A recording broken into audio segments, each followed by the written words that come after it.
리걸마인드 연구소입니다. 2017년 6월 28일 양승태 대법원장의 입장문이 공개되었습니다. 언론은 이것을 법원 블랙리스트 사건이라고 부르고 있습니다. 그러나 그 명칭은 사람들에게 어떤 선입견을 가지게 해주는 잘못된 명칭입니다. 이것은 사건의 진실을 왜곡시키는 명칭이기 때문입니다. 이번 회에는 이와 관련하여 인권법 연구회 회원인 판사가 주축이 된 사법부 내에서 벌어진 언론식으로 이야기를 하자면 일종의 쿠데타 사건에 대해서 논의를 해보겠습니다. 참고로 여기에서 쿠데타는 부정적인 의미로 사용하지는 않았습니다. 다만 사실의 그 정황이 그렇다는 뜻으로 사용하였습니다. 이 이야기를 하기 전에 리걸마인드 연구소의 강의를 함께 이 강의에 참가하고 있는 여러분에게 몇 가지 이야기를 해두려고 합니다. 여러분이 이 강의를 청취하기에는 좀 낯선 전문 용어들도 있을 것이고 또 그 법조문에 나타나 있지 않은 그 법리 같은 것들이 그것을 미리 알고 있지 않은 경우에는 이해를 하는데 상당히 수고를 해야 하는 경우도 있을 것입니다. 그러나 여러분이 이 강의를 들으면서 헌법에 근거한 리걸마인드를 체득할 수 있게 된다는 점은 그러한 노력을 하는 충분한 가치가 있는 것이다, 이렇게 할 수 있겠습니다. 이러한 리걸마인드를 신장시키는 그런 활동들을 하면서 여러분의 논리적 사고 능력도 그만큼 커지고 그 결과 우수한 두뇌 능력도 지니게 될 것입니다. 그리고 이 강의를 통해서 여러분은 보다 정신적으로 또 지적으로 강해질 것이고 유능해질 것입니다. 국민 다수가 그렇게 되면 대한민국에서 헌법의 이념이 제대로 구현될 것입니다. 우리가 모두 바라는 바는 바로 그런 것이지요. 이 강의를 듣고 있는 여러분들 가운데에는 저마다 다른 정치적 신념이나 이념을 지닌 사람들도 있을 것으로 알고 있습니다. 그런데 내가 이 강의에서 담담하게 그리고 단지 헌법을 이야기하고 있기 때문에 여러분들도 그러한 다른 정치적 이념을 지닌 그런 분들도 담담하게 헌법이 무엇인가 하는 그러한 자세로 임해 주었으면 합니다. 예를 들어서 여러분들 가운데 아주 좀 성격이 특이한 강한 구통진당 계열의 이념을 따르는 시청자가 있다고 합시다. 그래서 듣다 보니까 내가 사용하는 용어가 좀 공격적으로 느껴질 수도 있을 것입니다. 그러나 나는 공격하는 사람이 아닙니다. 즉, 내 표현에서 종북 이념이나 좌파 이념을 비판하는 것으로 보이는 그러한 것들이 있다면 그런 정치적 이념을 지닌 분들은 분노하지 말고 우리의 정치적 이념이 현재의 대한민국 헌법에서 허용하지 않는 것이로구나 하는 것을 스스로 인식하면 되는 것입니다. 그것은 우리 모두가 알고 있는 객관적 사실이니까 말입니다. 그리고 마지막으로 이런 경우가 있을 수 있죠. 이 강의를 듣고 나는 이해할 수 없어서 수긍할 수 없다. 이런 이야기를 하는 분들이 오프라인이나 온라인이나 있을 수 있습니다. 그러나 그 경우에는 몇 번이라도 강의를 반복해서 듣고 일단 이해를 한 다음에 그 이해를 바탕으로 그렇더라도 나는 이 부분을 수긍할 수 없다. 이 부분에 대해서 나는 다음과 같이 주장한다. 이렇게 이야기를 하는 것이 논리적일 것입니다. 이제 이번 주제로 들어가겠습니다.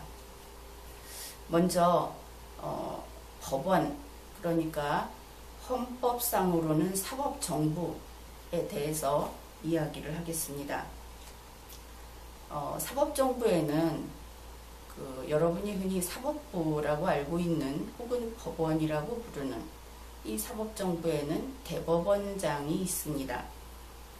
그러면 이 대법원장이 우리 헌법에서는 어떠한 위치에 놓여 있는가 하는 것을 먼저 살펴보기로 하죠. 대한민국 헌법이 규정한 국가에는 3개의 통치기구가 있습니다. 물론 이 대한민국 헌법이 규정한 국가는 연방국가가 아닌 단일국입니다.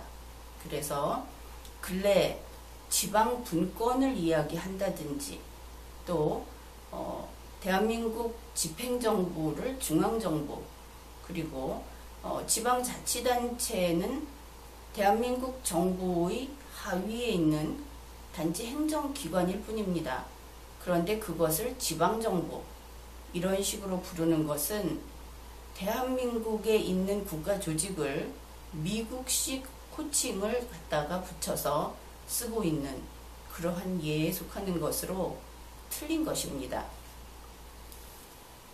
그리고 대한민국과 미국에 대한 이야기가 나왔으니까 한 가지 짚어두겠는데, 종종 국회의원들이나 혹은 그 헌법 교수들이 잘못 사용하는 것이 대한민국의 대통령을 미국식 대통령 중심제라고 하는 것입니다. 그것은 완전히 틀린 것입니다. 대한민국 헌법은 대통령 중심제를 규정하고 있지 않습니다. 엄격한 상권 분립을 규정하고 있기 때문입니다. 미국은 대통령에게, 연방정부에서 대통령에게 권한이 집중되어 있는 대통령 중심제가 맞습니다. 그러나 대한민국과는 다른 것이죠. 이렇게 우리 헌법이 3개의 통치기관을 규정하고 있습니다. 국회, 정부, 법원, 이렇게 되는 것이고, 헌법학적인 용어로 이야기를 하자면 입법정부, 집행정부, 사법정부, 이렇게 3개가 되는 것이죠. 우리 헌법은 이 순서대로 차례차례 헌법 제3장, 헌법 제4장, 헌법 제5장에서 규정을 하고 있습니다. 그러면은 각 통치기관의 대표는 어떻게 정해져 있을까? 우선 입법정부인 국회에는 국회의 대표자를 헌법이 규정하지 않습니다. 만일 국회의 대표를 헌법적으로 규정을 하면 어떻게 될까요? 그때는 국회가 회의기관이 아니라, 그러니까 토의를 한다든지 하는 이러한 국회가 아니라 국회의 수장이 대한민국 전체를 점령해버리는, 전체를 통치하게 되는 문제가 생깁니다. 그래서 국회에는 수장을 정하지 않는 것입니다. 단지 스피커로서, 사회자로서 국회의장을 두기는 하지만 그는 입법부의 대표가 아닙니다. 다음으로 집행정부의 수장은 물론 대통령이지요. 집행정부는 대통령과 행정부의 두 개의 기관으로 이루어져 있습니다. 여러분들이 흔히 생각하기에는 행정부 위에 대통령이 있는 이론적인 상하관계로 만들어진 그런 질서일 것으로 그렇게 알고 있는 분들도 많을 것입니다. 그러나 우리 헌법이 규정하는 바는 그렇지 않습니다. 집행정부 안에 대통령이 있습니다. 그리고 행정부가 있죠. 단지 대통령이 행정부의 장인 국무총리를 감독을 한다든지 할 수 있는 통할권이 있는 것입니다. 그렇지만 이 집행정부라고 하는 전체의 수반으로 대통령의 지위를 설정해 놓고 있죠. 이렇게 마치 그 보트와 보트를 체인으로 연결해 놓듯이 이렇게 한 것은 보트와 보트를 쇠파이프로 연결하지 않고 이렇게 한 것은 바로 이 헌법 아래에서 집행정부가 그 집행정부의 수장이 옛날의 왕처럼 그렇게 권한 행사를 할 수 없도록 하기 위한 제도적 장치입니다. 그 다음에 사법정부가 있죠. 사법정부는 조금 복잡하게 규정을 해 놓았습니다. 그래서 최근에 이 사법정부에서 쿠데타를 일으켰던 그러한 그 일부 판사들이 주장하는 글을 보면 대법원장은 헌법상의 사법부의 수장이 아니라 법원조직법상의 수장이다. 이런 주장을 하는 경우가 있는데 그것은 그 판사들이 이 헌법 해석을 그르친 때문이라고 보아야 하겠습니다. 우리 헌법에서는 대법원을 법원의 최고법원으로 규정하고 있습니다. 그리고 그 최고법원의 장으로 대법원장을 규정하고 있습니다.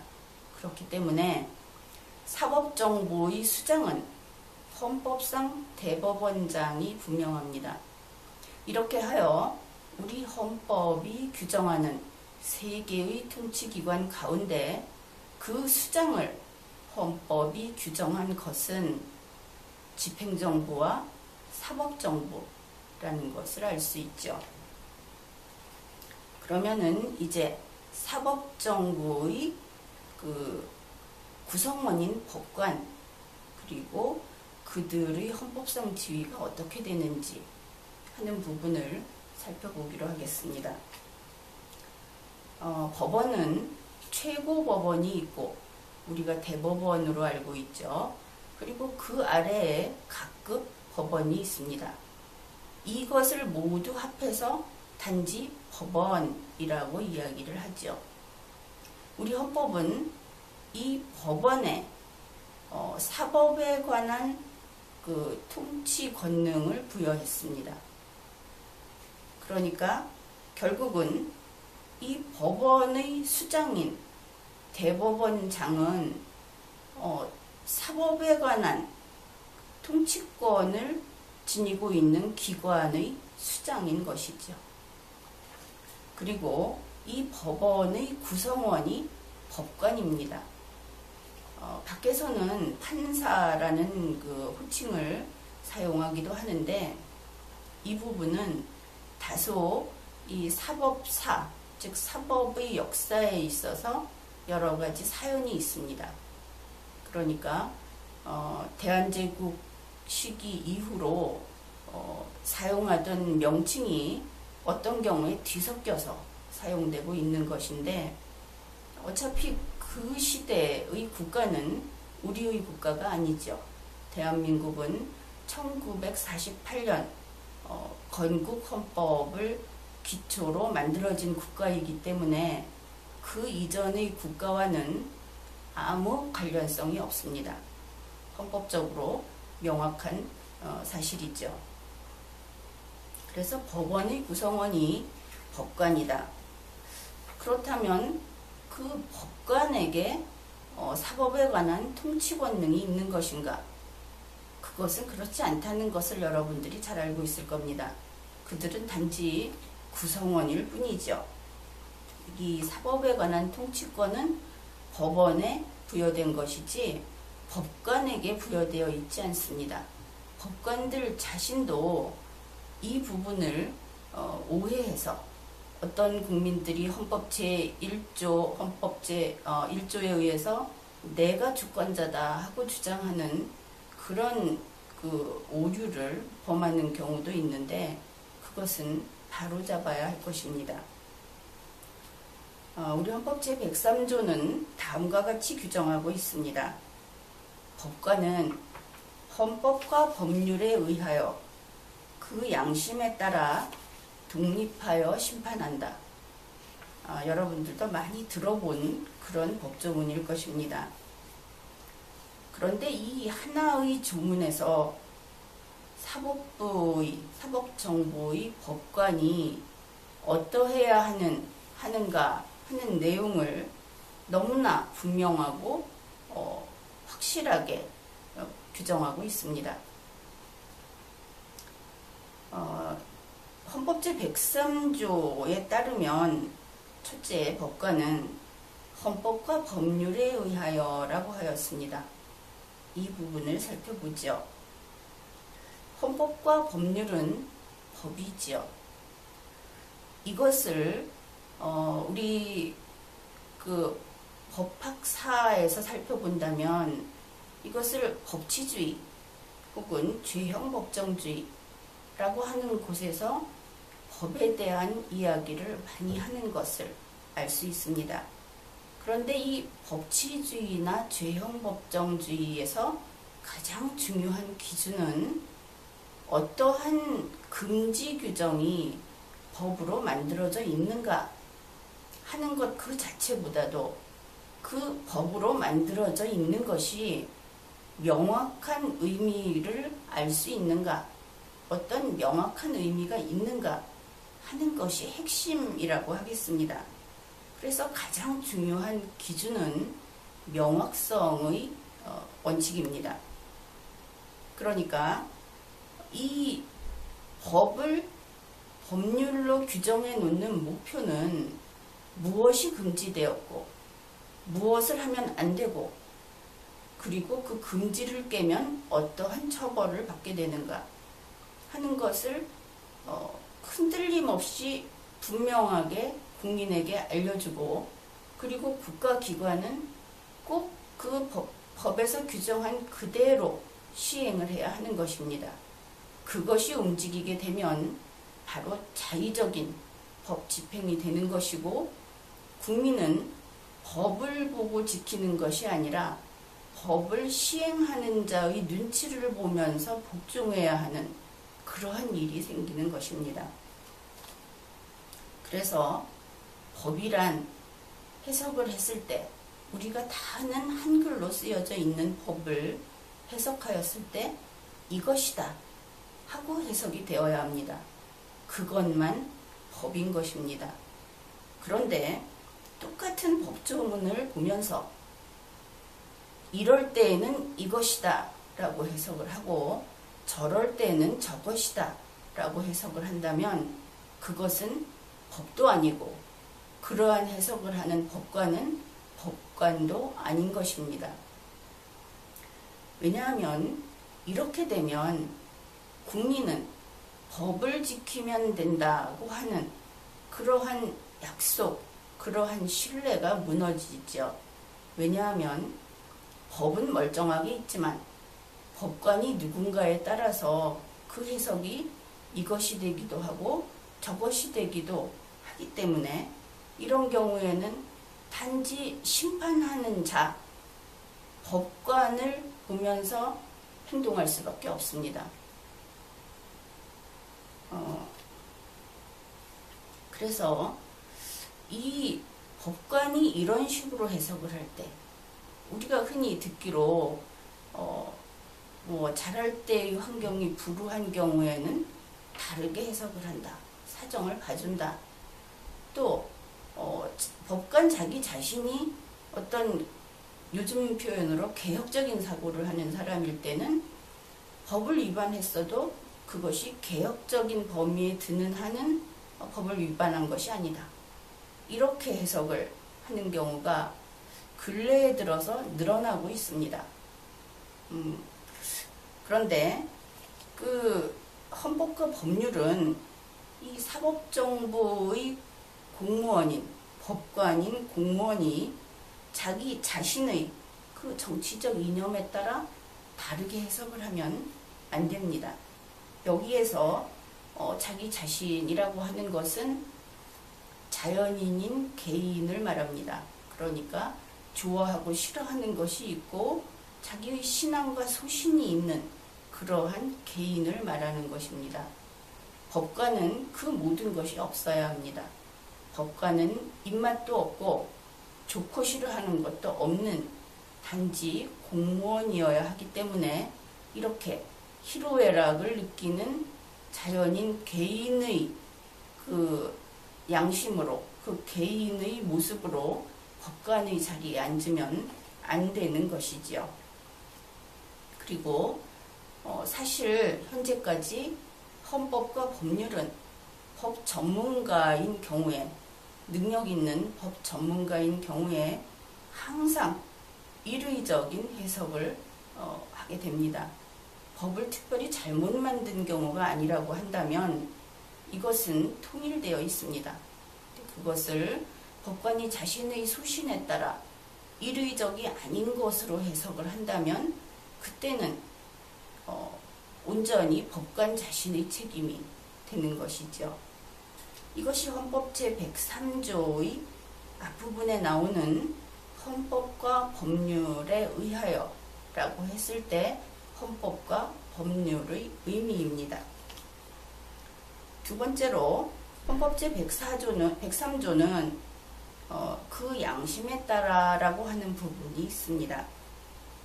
여기에서 양심이라고 하는 것을 상식적인 선에서 생각을 해봅시다. 우리가 흔히 양심의 가책을 느낀다. 이런 말을 쓰죠. 이럴 때 그 양심이라고 하는 것은 죄의식까지 가지는 않습니다. 그저 조금 부담이 되는 정도, 이런 것이죠. 그러니까 이러한 양심의 상태를 달리 표현하면 어질인의 한계를 벗어나는 것이면 양심의 가책을 느낀다. 이렇게 이야기할 수 있을 겁니다. 어질인이라고 하는 것은 어떤 상황을 보고 잘잘못을 엄격히 어떤 기준을 갖다 대고 판단하는 것이 아니라 좀 딱하게 여기는 마음, 그런 것이 되겠죠. 그래서 이 양심을 기준으로 판단을 하는, 그리고 인간관계를 좀 딱하게 보는 마음으로 이렇게 살피게 되는 경우에는 웬만하면 참고 용서하고 말게 되죠. 아주 큰 일이 아니라면. 그런데 이러한 양심을 지니고 살아가는 것은 공무원이 아닌 개인들, 우리 모두들의 어떻게 보면 그 보기에 그 품이 있고 아름다운 그러한 모럴적 심성이다. 이렇게 이야기할 수 있겠습니다. 그런데 여기서 이야기하고 있는 헌법 제103조는 사법정보의 법관에 관한 이야기이지요. 그러면 참고 용서하는 마음을 바탕으로 하는 이러한 양심의 영역에 있는 일이었다면 법정에 나오지 않았겠죠. 이미 이때는 법원에 이 사건이 올라왔습니다. 그리고 판사의 판결을 기다리는 단계에 이른 것이죠. 그때 판사가 다시 이 측은하게 여기는 마음이라고 하는, 참고 용서하는 마음이라고 하는 양심을 가지고 판단을 한다면 논리적으로 맞지 않겠죠.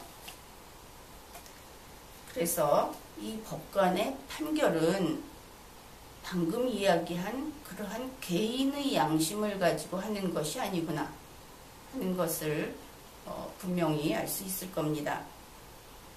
그러면 헌법 제103조에서 이야기하는 그 양심, 이것은 무엇일까?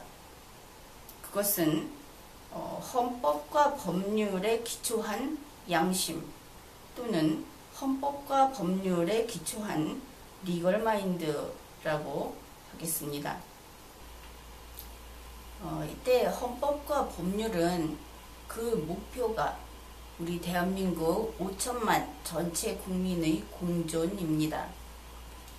이때 그 헌법 제103조의 그 양심의 주체는 물론 법관이겠죠. 이 법관은 두 가지의 법적 지위가 있습니다. 크게 일단은 인간이니까 이 사람이 자연인인 인간으로서의 법적 지위가 있고, 그 다음으로 사법정보의 법관인 공무원으로서의 법적 지위가 있습니다. 헌법 제103조에서 이야기하는 양심의 주체는 물론 자연인인 개인의 양심을 지닌 그러한 법관이 아니지요. 그러니까 법관이라고 하는 사람이 인간이다 이렇게 보았을 때 사법정보의 법관이면서 공무원인 그러한 인간인 것이죠.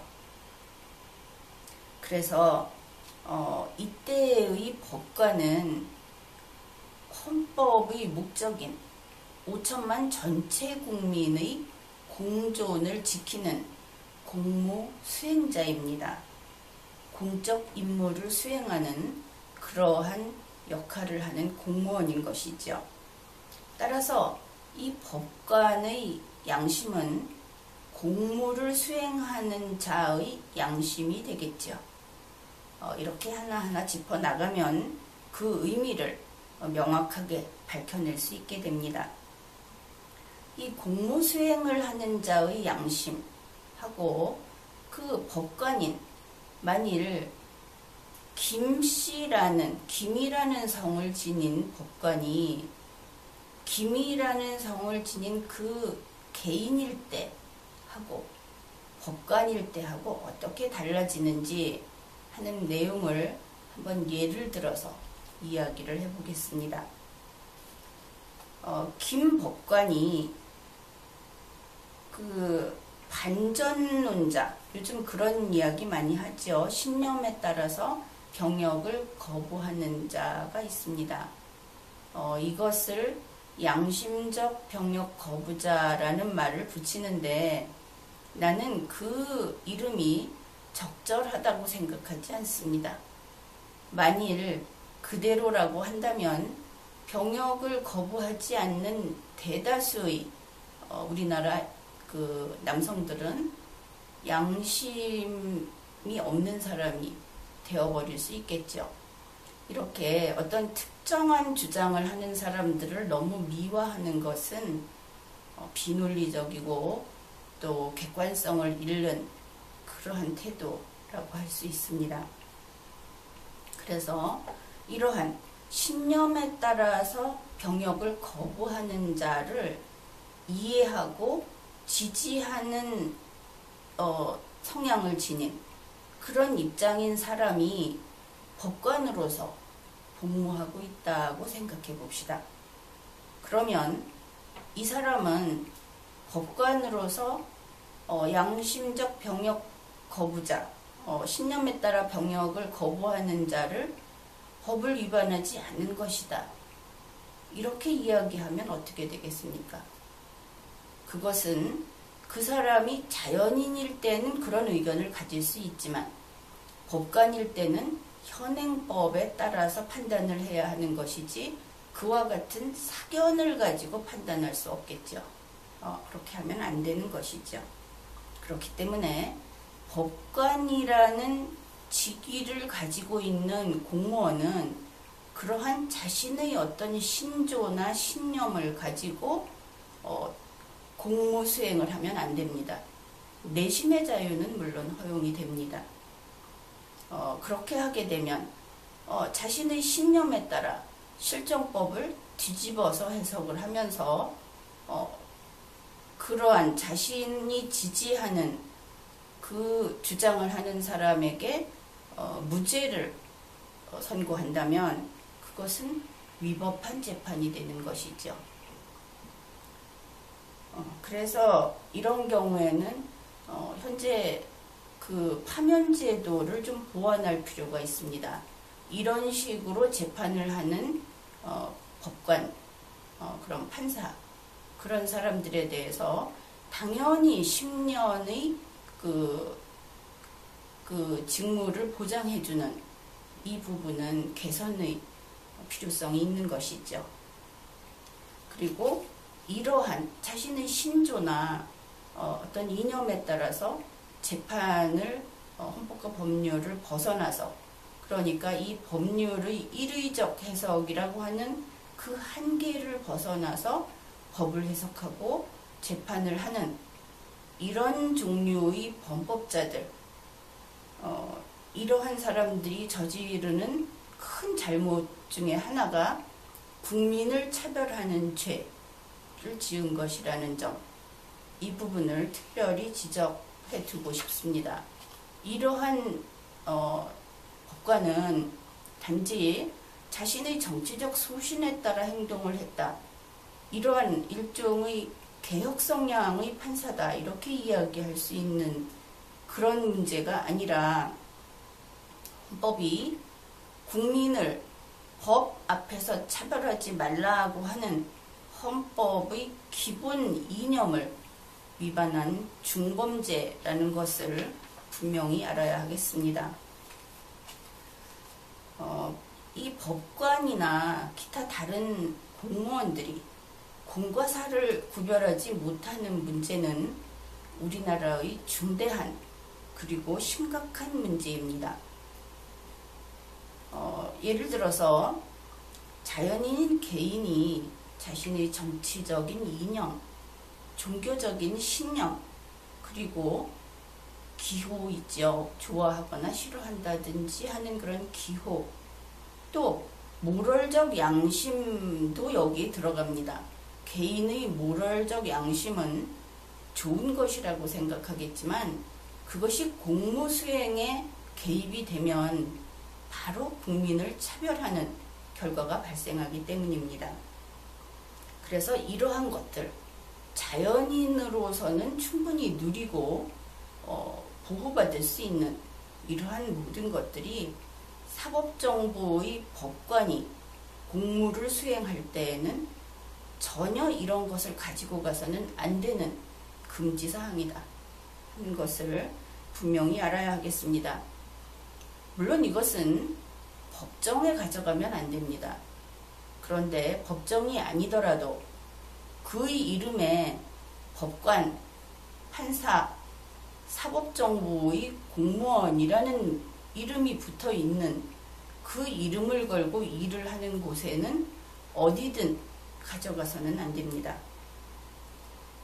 그래서 이런 것들을 법관, 검사도 마찬가지입니다. 그들을 선발하고 그 다음에 그들이 공무 수행하는 과정을 확인하고 관리하는 과정에서 이러한 문제가 생기면 즉시 걸러내 주어야 하는 것이지요.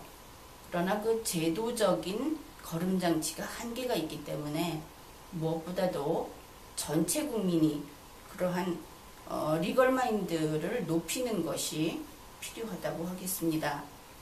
또한 법관이나 다른 공무원들도 그런 비슷한 것이 있겠지만 특히 법관은 이와 같은 자연인인 개인으로서의 어떤 모든 환경, 모든 관계가 재판에 영향을 미치게 될 것이 걱정될 때는 법관 스스로 그 재판을 맡지 않는 회피 제도가 제도로서 마련되어 있습니다. 바로 그것은 공정한 재판을 담보하기 위한 제도적 장치이지요. 헌법 제103조에서 이제 그 거의 마지막 부분입니다. 독립하여 심판한다는 규정이 있습니다. 법원이 비민주적이다, 이런 이야기들을 정치인들은 종종 하는데 그것처럼 그 어리석은 이야기는 없다고 봅니다. 헌법은 이 법원을 민주주의 방식에 의해서 운영하도록 규정하고 있지 않습니다. 민주주의 방식이란 즉 다수결 방식을 가리킵니다. 그러니까 다수결 방식에 의해서 재판을 한다면 피고인은 다른 다수, 즉 남들이 나의 운명을 결정하는 그러한 위치에 놓이는 국민이 되어버립니다. 그 재판은 그래서 법관이 하죠. 헌법이 규정한 법관이 합니다. 그러나 앞에서 이야기했듯이 그 법관도 자연인으로서의 여러 가지 신념이나 이념을 지닌 그런 개성 있는 그 인간이 아니라 단지 헌법과 법률에 따라 움직이는 공무원, 그러한 법관이 심판을 하도록 규정하고 있습니다. 다시 말해서 이 재판을 담당하는 법관은 헌법과 법률을 근거로 헌법과 법률에 따라 작동하는 법관이라는 로봇이다. 그런 로봇이 독립하여 심판한다. 이렇게 규정한 것으로 받아들이면 되겠습니다. 그런데 독립하여라는 부분에 주목할 필요가 있습니다. 헌법은 법관의 단체 활동을 금지하고 있다는 것을 알 수 있죠. 이 부분을 법관이 독립하여 심판한다는 이 부분을 과거에는 이렇게 해석을 했습니다. 밖으로부터 혹은 위로부터 법관에게 외압을 가하지 말라. 그러나 그것은 좀 권위주의 시대라고 하는 그 시대적 요청에 의해서 일부분만 해석을 한 것입니다. 오늘날에는 법관 스스로 외압을 받는 것도 금지한다고 풀이를 해야 합니다. 법관 스스로 어떤 단체 활동을 함으로써 그 단체의 구성원으로서 같은 색깔을 지니고 그러면 이 활동을 하는 그 구성원들은 그 활동을 하지 않는 구성원들과 달라지게 됩니다. 그러니까 법관이라고 하는 공무원은 헌법과 법률에 따라 판단을 해야 하는데 특정 단체에 들어가 있는 법관들은 특정 단체의 색깔이 거기에 덧입혀지죠. 이러한 상태를 헌법이 금지하고 있는 것입니다. 그렇다면 헌법, 법률, 판례와 같은 것을 연구하는 활동도 안 되는 것인가? 이러한 질문이 나올 수 있습니다. 거기에 대해서 답은 아주 간단하죠. 그들은 법원의 구성원입니다. 따라서 그 활동들이 연구를 하는 것이 사법정부가 행하는 공무라면 허락이 되겠죠. 바로 그러한 공무라면 사법정부가 정책을 수립해서 그와 같은 활동을 허용할 것입니다. 그러니까 이것은 헌법이 금지하는데 어떤 경우에 금지되지 않는가? 비록 그 이름은 학회활동이나 겉으로 볼 때 단체 활동으로 보일지라도 그것이 사법정보의 공무수행이다. 그러면 허용이 된다. 다만 헌법이 명문으로 금지하고 있기 때문에 이것은 헌법에 위반되지 않는다는 이유를 붙인 특허를 필요로 한다. 이렇게 볼 수 있겠습니다. 그리고 이번에 그 판사들이 쿠데타를 하면서 주장한 것이 학문의 자유를 이야기했는데 이것은 어불성설입니다. 말이 아니다. 그것이죠. 공무원은 헌법과 법률에 근거하여 공무를 수행하는 자, 되겠습니다. 그러면 이러한 공무원에게는 학문의 자유를 인정할 수 없는 것이고, 공무원은 학문의 자유 영역 밖에 머문다고 할 수 있습니다. 만일 법관인 공무원에게 학문의 자유를 보장하면 어떻게 될까요? 학문의 자유는 국민의 자유입니다. 공무원의 자유가 아닙니다. 그런데 법관인 공무원에게 학문의 자유를 인정하면 이렇게 됩니다. 학문의 자유는 국민의 학문의 자유가 있고, 법관인 공무원의 학문의 자유가 있게 되는 것입니다. 그러면 일반 국민은 하나의 학문의 자유만 누립니다. 그러나 법관인 인간은 두 개의 학문의 자유를 누리게 되죠. 이런 면에서 국민이 차별됩니다. 이렇게 국민을 차별하는 것은 헌법이 금지하고 있습니다. 따라서 법관인 공무원에게 학문의 자유를 인정하는 것은 헌법에 위반되는 일입니다.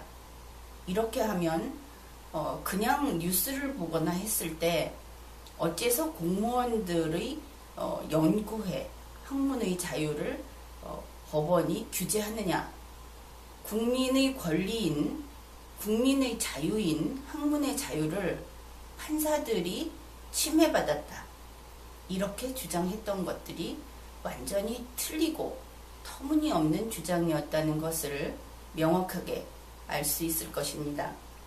공무원에게는 국민의 자유가 없습니다. 그가 공무원이 아닌 자연인의 상태로 있을 때만 국민의 자유를 온전히 누리게 되는 것이죠. 따라서 사법정부의 공무수행을 하기 위하여 사법정부가 정책으로 설정한 것이 아니다 라고 하는 경우에는 연구활동을 하는 단체활동 역시 헌법에 따라 금지됩니다. 법관은 헌법과 법률에 따라 작동하는 로봇이다, 이렇게 이해하면 될 것입니다. 이것은 대통령의 경우도 마찬가지이고, 또 국회의원도 동일한 공무원이기 때문에 마찬가지입니다. 그런데 이러한 어째서 공무원이 헌법과 법률에 따른 로봇이 되었는가 하는 것을 연역적으로 살펴보게 되면 상당히 과거로 거슬러 올라가게 됩니다. 그것은 1648년 베스트팔렌 조약이 체결된 그때부터라고 일반적으로 법학계에선 이야기를 하고 있습니다. 베스트팔렌 조약은 신앙의 자유가 인정된 그러한 계기로 알려져 있죠. 그러나 이것을 국가학이라든지 법학이라든지 하는 측면에서 볼 때는 주권론의 중요한 어떤 전환점으로 보고 있습니다. 그래서 이때는 이미 왕이 통치를 하던 시대를 쭉 거쳐왔지만 왕 주권론이 확립된 그러한 시기이고, 바로 그로 인해서 국가 형벌론이 정착하게 됩니다. 이때 이러한 과정을 거쳐서 왕의 주권 아래에서 국가 형벌권이 정착되면서 법관은 법 로봇이 되고 만 것이죠. 모든 공무원들은 헌법과 법률에 따라서만 작동하는 로봇이 되었습니다. 이번에는 대한민국 사법정부에서 발생한 헌법 위반 사건 쿠데타라고 하는 것에 대해서 이야기를 하겠습니다. 첫 번째 이 문제는 법관인 공무원이 공무원의 신분으로 공개적으로 시민단체의 단체 활동을 했다 하는 부분입니다. 헌법에서 법관은 단체 활동을 금지한다는 이야기를 이미 했죠. 그 출발점은 서울대학교입니다. 다른 것도 있었겠지만 일단 서울대학교 인권센터에서 시작을 하죠. 서울대 인권센터의 장은 한인섭이라는 사람입니다. 거기에서 나온 자료를 보면 여기에서 학생들을 모아서 이 법과 그 인권에 관련된 법을 교육하고 같이 그런 활동을 했다고 합니다. 여기에서 학생을 담당한 사람이 한인섭, 조국, 양현아 교수 이런 사람들입니다. 조국 씨는 현재 청와대에 근무하고 있죠. 그 다음에 이들의 모임에 와서 강연을 했던 사람이 천정배, 김상곤, 한승헌 등입니다. 그런데 이 서울대 인권센터와 같이 활동을 했던 사람들이 있습니다. 거기에 바로 이 공무원들이 참가를 했던 것이죠. 학회로는 인권법학회라고 하는 곳이 있었고 여기에 장은 정인섭 씨라고 알려져 있습니다. 공무원들이 여기에서 활동을 한 것은 심각한 문제입니다. 공무원 내지는 공무원에 속하는 사람들은 다음과 같습니다. 우선 판사, 법무부 사무관, 국회의 입법조사관, 그리고 UN 인권 최고 대표 사무원 이런 사람들이 있습니다.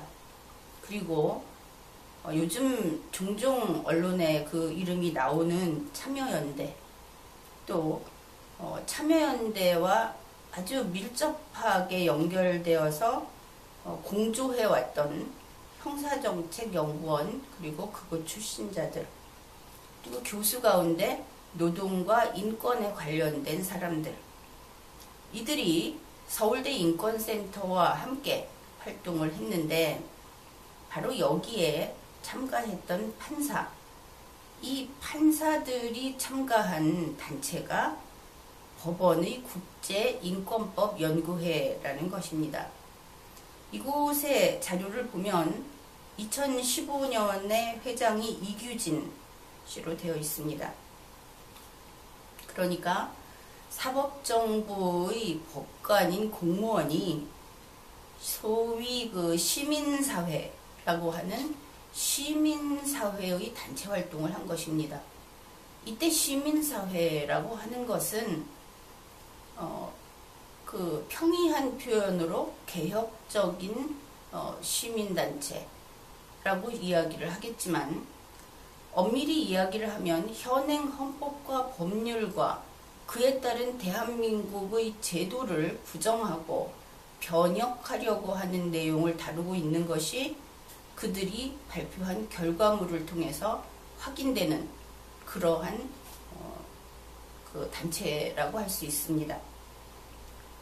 그러니까 공무원이, 법관인 공무원이 시민사회에서 판사라는 직함을 내걸고 판사들의 학회인 국제인권법연구회라는 단체명으로서 함께 공동활동을 한 것, 이것은 헌법에 위반됩니다.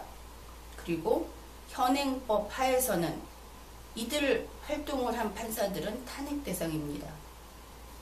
우리나라에서는 탄핵을 대단히 어렵게 생각을 하는데 탄핵이야말로 고위직 공무원들이 헌법과 법률을 어겼을 때 아주 정확하고 신속하게 그 절차를 밟아서 탄핵시켜야 하는 것, 그것이 바로 헌법을 지키는 일이고 민주주의를 지키는 일입니다. 탄핵은 어려운 일이 아니고 자주 있을수록 좋은 일입니다. 물론 모든 공무원이 헌법과 법률을 엄격히 준수한다면 탄핵이 자주 있지는 않아야 하겠죠. 그리고 않게 되겠죠. 그런데 그 판사들이 참가한 이 활동에서 다른 연구 테마를 살펴볼 필요가 있습니다. 그들은 학문의 자유를 주장했으나 헌법은 공무원에게 학문의 자유를 인정하지 않습니다. 앞에서도 이야기했듯이 국민이 세금으로 공무원이 학문의 자유를 누리도록 지원할 의무까지는 없는 것이죠. 그런데 이들이 자신들의 학회 활동을 왜 그렇게 부정적으로 보느냐 이렇게 항변을 합니다. 그러면 그들의 학회 활동이 과연 법관이 할 수 있는 일인가? 사법정부가 공무수행으로 할 수 있는 내용인가?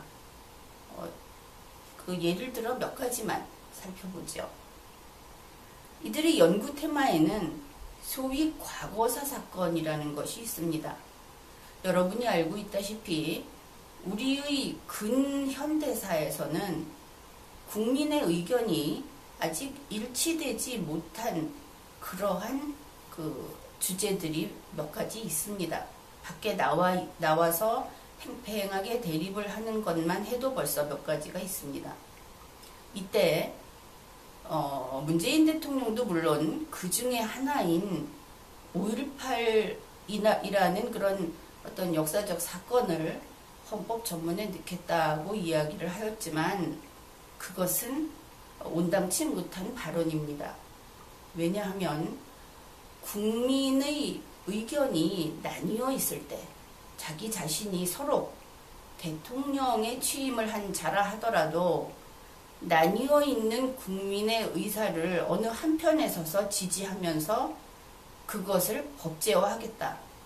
이렇게 이야기하는 것은 엄연한 독재입니다. 국민의 의견이 자연스럽게 조정이 되도록 기회를 마련하고 기다리는 것만이 대통령인 공무원이 할 수 있는 일인 것이죠. 그런데 이 법관들이 판사들이 모여서 한 연구 테마에 과거사 사건이 있다는 것이죠. 이런 과거사 사건은 국민의 의견이 나뉘어서 대립하고 있습니다. 그렇다면 이때 공무원인 판사들이 어느 한편에 가담을 해서 그쪽을 지지하고 그쪽의 이론을 정립하는 활동을 하는 것은 분명히 주권자에게 대항하는 일이죠. 주권자가 대립하고 있다는 것은 너희들 공무원들은 손 떼라 하는 이야기입니다. 국민이 결론을 낼 때까지. 그런데 감히 공무원인 법관들이 연구회를 만들어서 어느 한편에 가담을 했습니다. 이것은 용납할 수 없는 행위이죠. 그 다음에 이 법원의 판사들이 만든 연구회에서 한 다른 주제가 이런 것이 있습니다. 베트남 전쟁 시 한국군의 민간인 학살. 이름만 들어도 상당히 험악하죠. 이와 관련해서 이들은 한국의 전쟁 범죄라는 것을 연구했습니다. 그리고 그 내용을 발표하고 이러한 것들을 학습하고 널리 전파하고 그런 일들을 했습니다. 이것은 자료로 확인이 됩니다. 이 경우에는 한국 내에서 대립하고 있는 것이 아니라 우리 대한민국과 대한민국에게 책임지고 배상하라고 하는 다른 나라, 즉 베트남이 대립하고 있는 그러한 내용입니다. 그런데 대한민국의 공무원인 판사들이 베트남 편에 서서 이러한 연구 활동을 하고 있는 것이죠. 공무원은 국익에 반하는 일은 무조건 할 수 없습니다. 국익에 반하는 것이 나의 양심이다. 그렇다면 공무원 자리에서 떠나야 합니다. 공무원은 철저히 애국적이어야 하고 철저히 헌법과 법률에 복종해야 합니다. 보다 나은 발전 방향 같은 것은 아무도 공무원에게 묻지 않습니다. 공무원 보고 그런 것을 하라고 하지도 않고 그들에게 그러한 능력이 있다고 국민은 인정하지 않습니다. 공무원은 맡은 일을 열심히 하면 되는 것입니다. 그리고 이 베트남 전쟁 시 한국군이 민간인을 학살했다. 이러한 인륜 범죄를 저지른 것이 우리 국군이다. 이러한 주장을 판사들이 하는 것은 현재 우리 문재인 대통령이 천명한 보훈 의지에도 정면으로 대립하는 그러한 입장입니다. 이와 관련해서 우리가 이 시점에 한번 생각해 볼 일들이 있습니다. 다른 나라에서 현재 이 한국이 19세기 말에서 20세기 전반기까지 자국인들을 살상한 책임이 결국은 우리의 조상이기도 한 한반도인에게 있다. 이러한 주장을 하면서 배상 요구를 하는 움직임이 현재 많이 일고 있습니다. 그래서 영문 사이트 같은 데 들어가서 이 대한민국의 전쟁 책임 이것을 찾아보면 과거 그 시대의 일들이 올라와 있습니다. 그러니까 한국이 이제는 경제 대국이라고 하죠. 세계 10위권에 있는 그런 경제 대국이고 그러한 여러 가지 사정들 그리고 과거사에 대해서 구체적으로 배상을 요구하는 그러한 추세 이러한 흐름을 따라서 이러한 일들이 일어나고 있는데 한반도인들이 인명을 살상했다 혹은 대량 학살을 했다고 하면서 그 책임을 묻는 그러한 것이 국가나 지역을 대략 소개하면 이렇습니다. 동남아 각국, 필리핀, 만주, 시베리아, 중국 이렇게 광범위하게 펼쳐져 있습니다. 한 가지 우리가 지금 간과하고 있는 것이 우리의 독립단에 관한 일들입니다. 그 독립단의 대표적인 것이 현재 문재인 대통령이나 그런 정치 세력에서 인정하고 싶어하는 그러니까 대한민국의 전신으로 인정하고 싶어하는 임시정부라든지 또 독립유공자로 이렇게 예우하고 있는 광복군이라든지 하는 이런 것을 두루 독립단 활동이라고 합니다. 그리고 우리가 잘 알고 있는 김구 선생, 안창호 선생 이런 분들이 활동을 했죠. 그래서 우리는 중국과 함께 일본과 싸웠다 이렇게 알고 있죠. 그러나 사실을 다시 확인해 봅시다. 그 당시에 중국과 일본이 싸운 것은 맞습니다. 그러나 이 한반도의 독립단이 가담했던 것은 장개석 쪽의 중국입니다. 그런데 장개석 쪽의 중국이 시종일관 일본과 싸웠느냐 하면 그것도 그렇지 않습니다. 이런 세세한 부분은 남겨두더라도 중국과 일본이 싸웠는데 그러면 중국 측에는 누가 가담했느냐? 그 중국 중에 오늘날 대만의 중국 하는 그쪽에 미국, 영국, 우리의 조상들인 독립단들 이렇게 가담을 했습니다. 그리고 일본과 싸웠죠.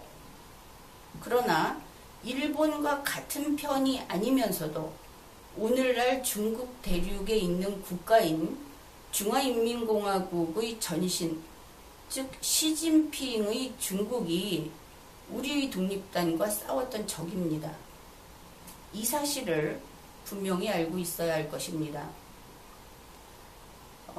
방금 이야기한 내용들은 독립기념관이라든지 보훈처의 자료 등을 통해서 아주 간단히 확인할 수 있고, 또 나의 최근 책 대한민국 건국일 헌법과 실체주의적 한국사 논증이라는 책에서 좀 더 구체적인 내용을 볼 수 있을 겁니다.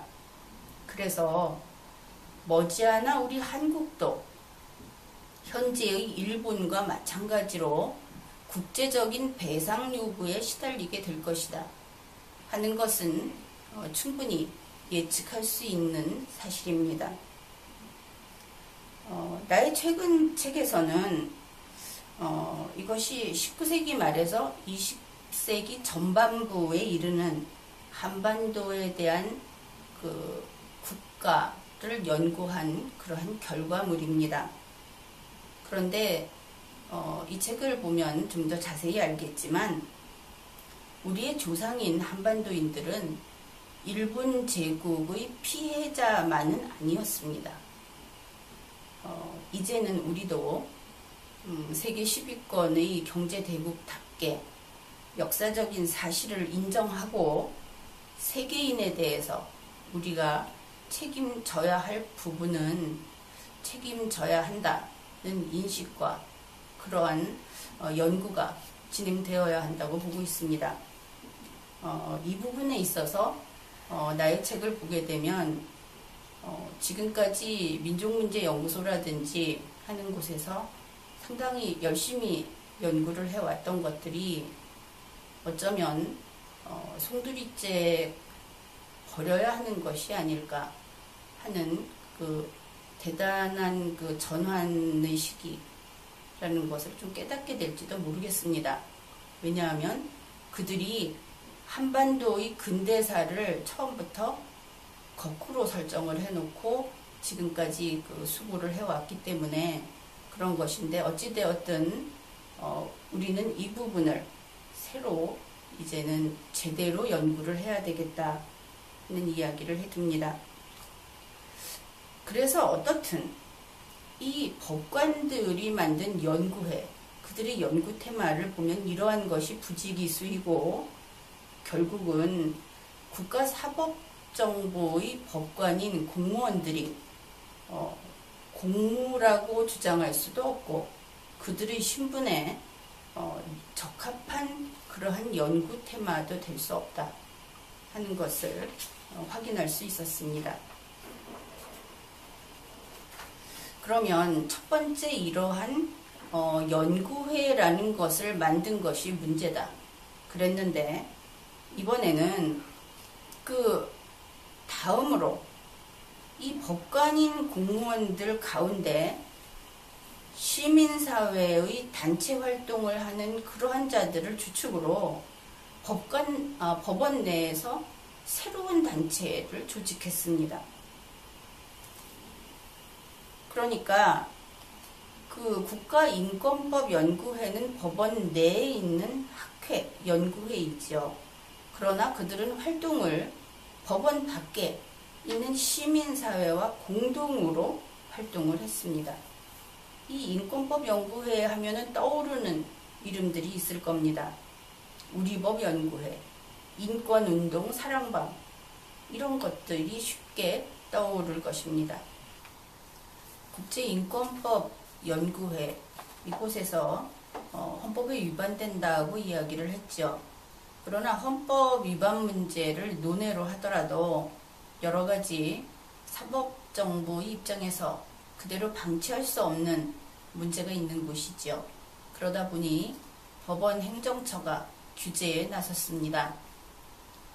법원 행정처는 그 활동이 설립 취지에 벗어나서 부적절하다고 지적했습니다.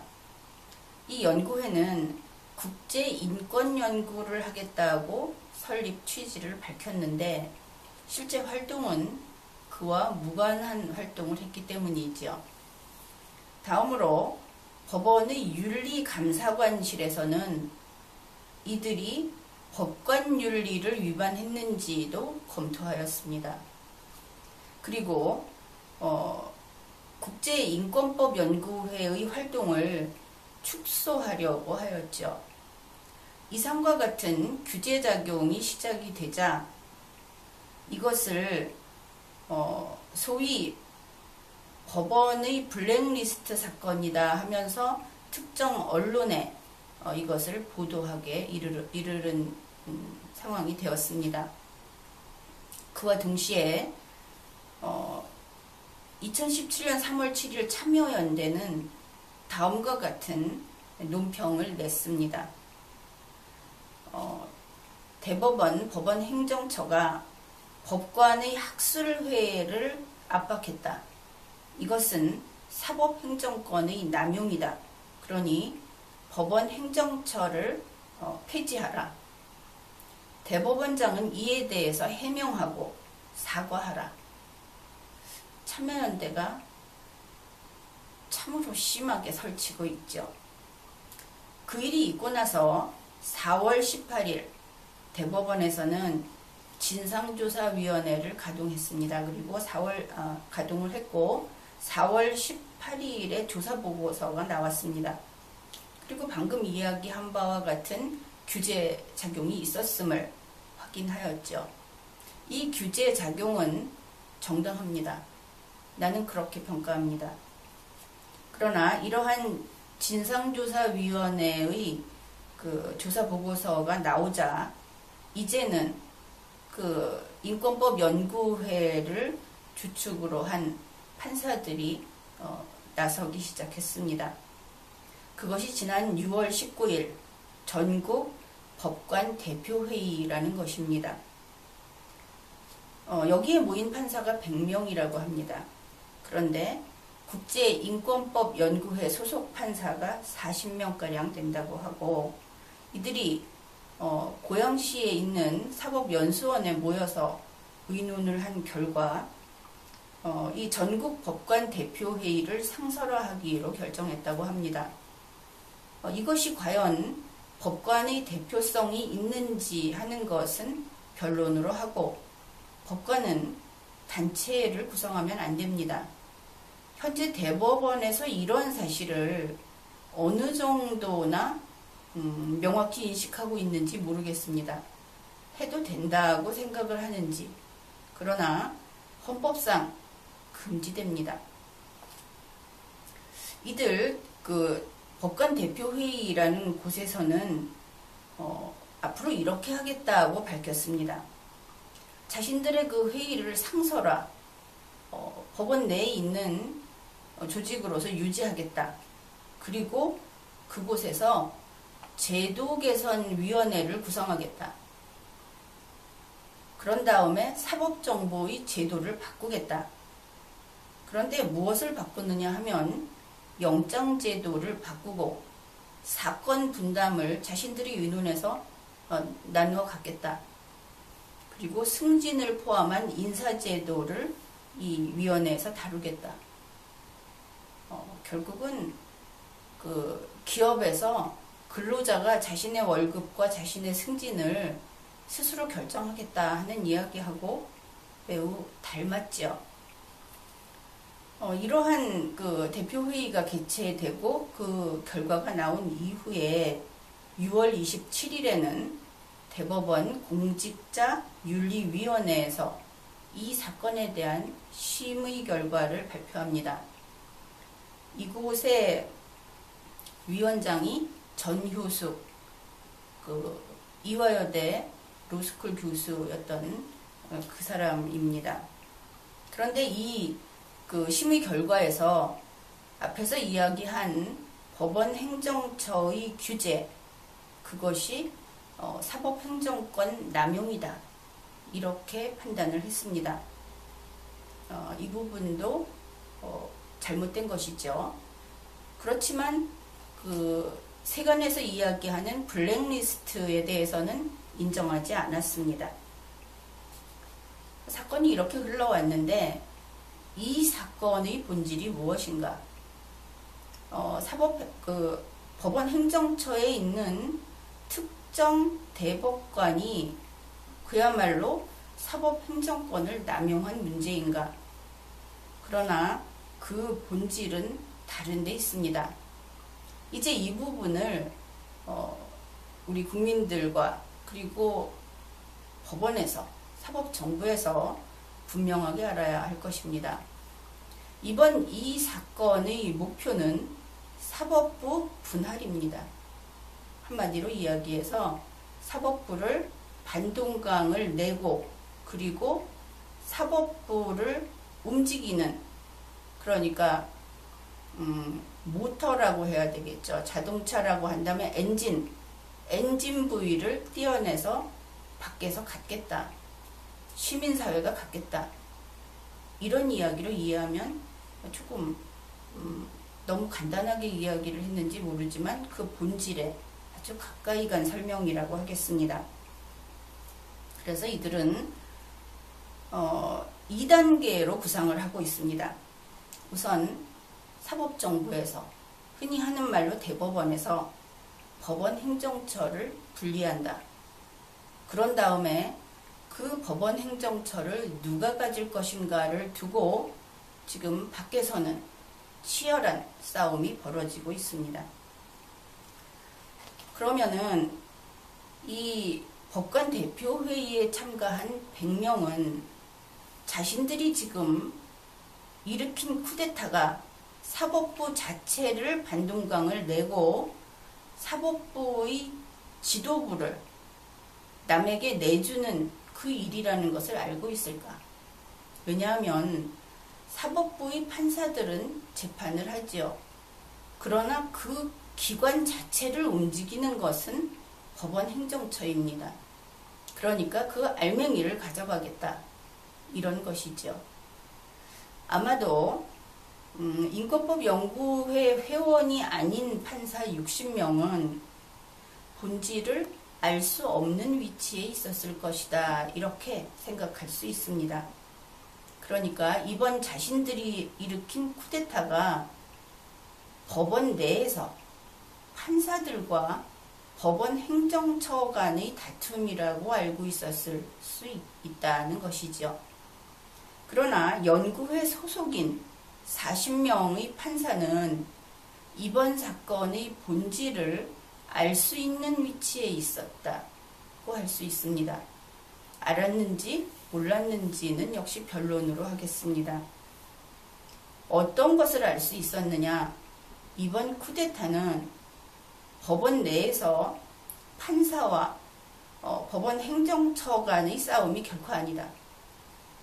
이것은 사법부와 이 사법부를 나눠 가지려고 하는 정부, 국회, 그리고 소위 시민사회라는 이 덩어리, 그들과의 싸움이다 하는 것을 알 수 있는 위치에 있었다는 이야기이지요. 현재 언론이라든지 이런 데 나오는 이야기는 법원 행정처를 개혁하라, 사법부를 개혁하라 이렇게 이야기를 합니다.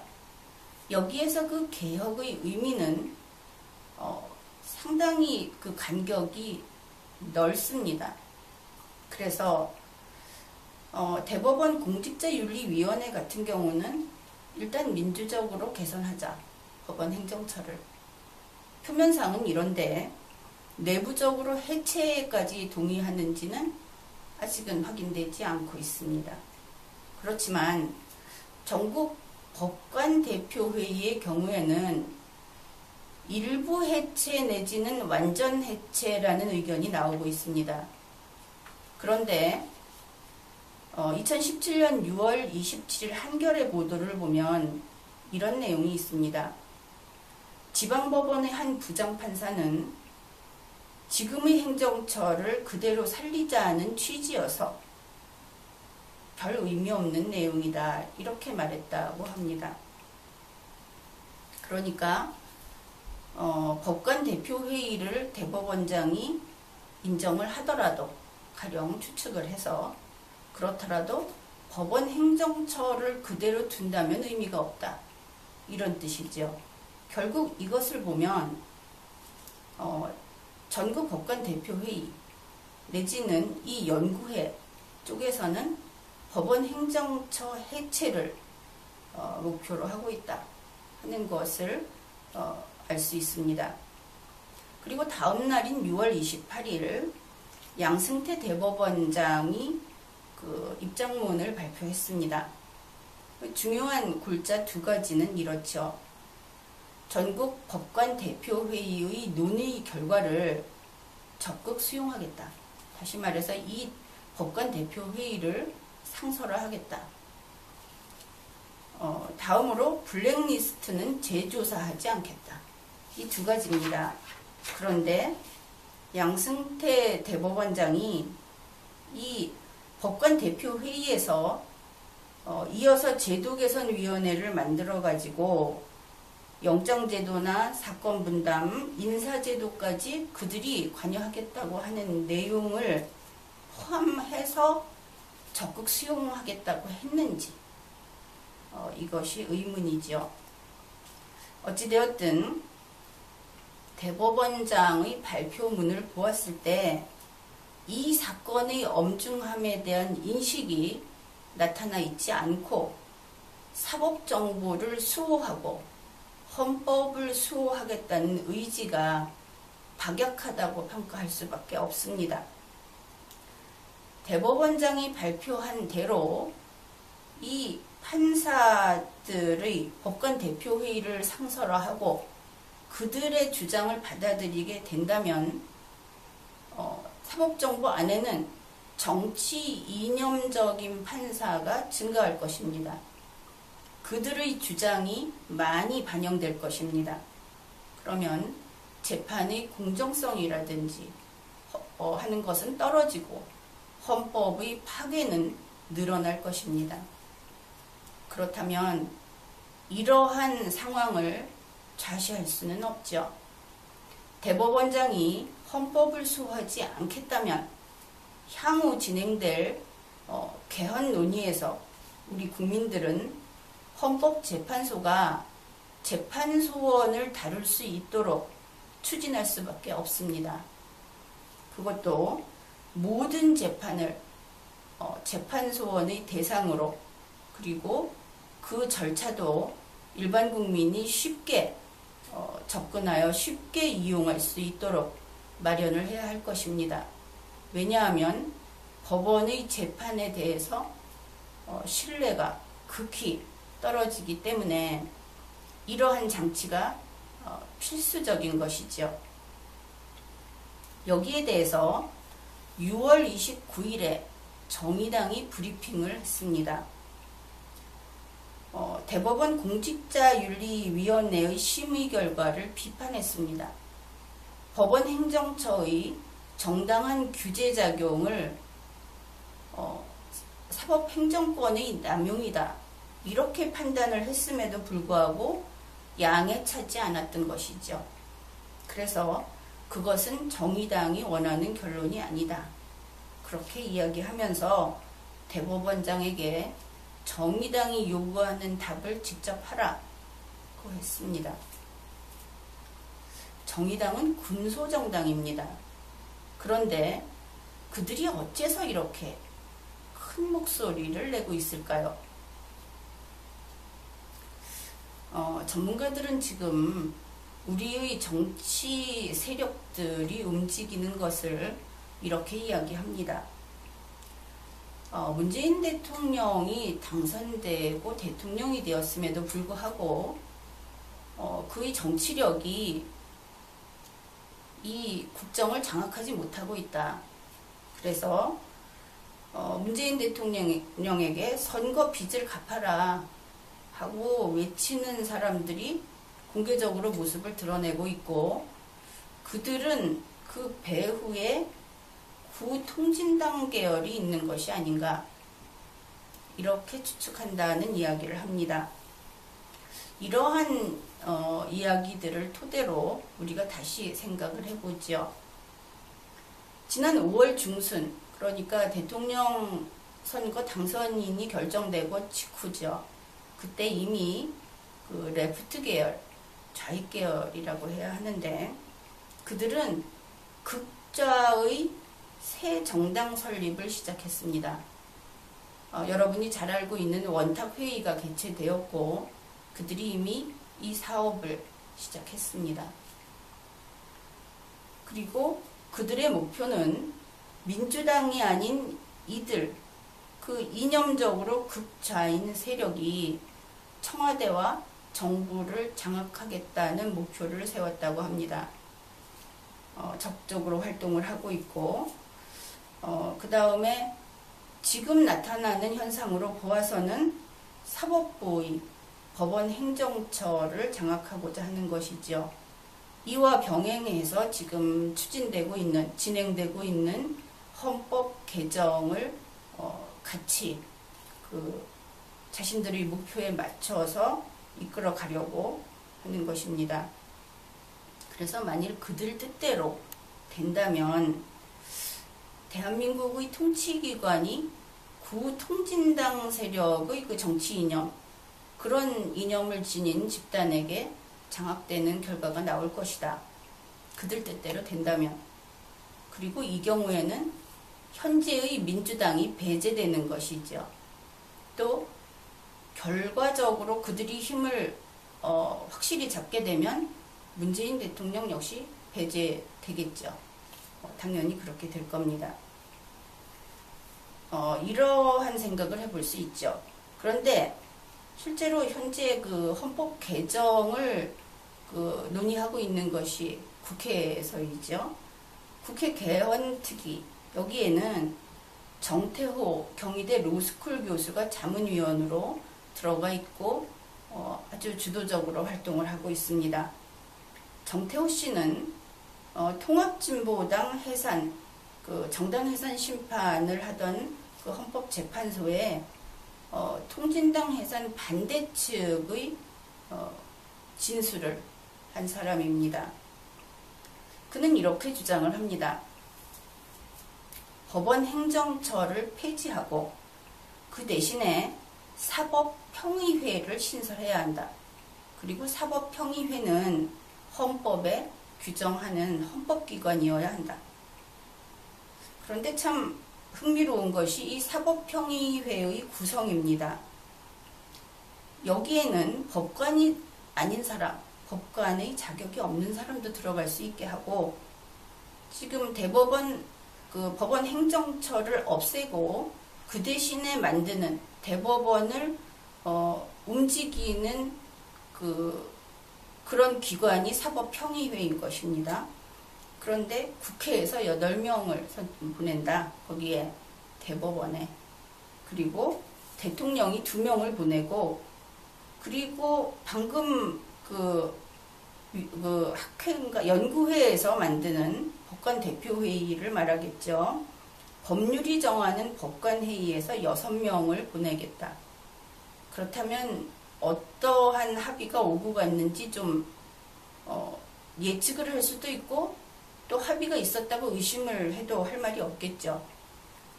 이렇게 지분을 받았으니까 이렇게 해서 법원 행정처를 나눠 갖기로 한 것을 알 수 있습니다. 그러면서 이렇게 대법원의 법원 행정처를 뺏어서 없애버리고 사법평의회가 그 자리를 차지하는 이런 사법개혁, 이것이 문재인 대통령의 사법부 개혁 의지와도 부합한다는 이야기도 하는 사람이 있었습니다. 바로 지금까지 보았던 이 모든 내용에서 법 지식이 있는 시민사회, 그러니까 여러분들이 언론이나 혹은 실제로 보고 확인할 수 있는 예로서는 민변, 참여연대, 그리고 이런 쪽의 교수, 법조인, 정치인, 이런 사람들의 활동, 이런 사람들이 모인 것을 말하죠. 그러니까 법 지식이 있는 시민 세력과 촛불 행동 세력이 함께 새 나라를 세우는 혁명을 하고 있는 중이다. 그것이 현재의 대한민국의 정치 현실이다 하는 것을 알 수 있습니다. 그렇기 때문에 우리 국민이 대한민국과 대한민국 헌법을 지키기 위해서는 한 가지 방법이 남아 있습니다. 그것은 여러분이 헌법을 공부해야 한다는 것입니다. 그래서 지금까지 선거에서 투표를 할 때 인정에 끌려서 한 일도 많았을 겁니다. 얼굴을 알고 있고 그 후보자가 내 앞에 와서 웃음을 짓기 때문에 찍어준 일도 있을 겁니다. 그러나 이제는 국가가 위기에 처해 있고 한번 우리의 헌법을 부정하는, 지금 헌법을 고치려고 하는 세력이 힘을 떨치게 되었기 때문에 그것을 발판으로 삼아 아예 혁명을 하면서 헌법 자체를 바꿔버리고 대한민국의 헌정사를 새로 쓰려고 한다 하는 그런 위기에 처해 있습니다. 그렇기 때문에 이제는 여러분이 헌법을 제대로 알고 선거가 국가를 지키는 일이다, 이러한 각오로 헌법을 어기는 자는 그가 어느 정당에 속해 있든, 그가 어떤 학연이나 지연으로 가까운 사람이든 그런 자에게는 투표하지 않아야 하겠습니다. 그리고 헌법을 파괴하는 헌법 개정은 여러분이 반드시 막아야 하는 것입니다. 현재 지방분권제라든지 연방제라든지 책임 대통령, 책임 국무총리, 이런 이상한 헌법에 없는 이야기를 꺼내서 하는 그런 내용들, 그리고 헌법이 상권분립을 규정하고 있는데 그것을 깨뜨리려고 하는 헌법 개정안들, 이 모든 것은 헌법 파괴 세력이 이것을 주도하고 있는 것이다 하는 것을 분명히 알아야 하겠습니다. 그래서 여러분이 헌법을 알고 헌법을 지키는 것이 대한민국을 지키는 일이다, 그렇게 이야기를 해두겠습니다. 이번 회의는 여기까지 하겠습니다.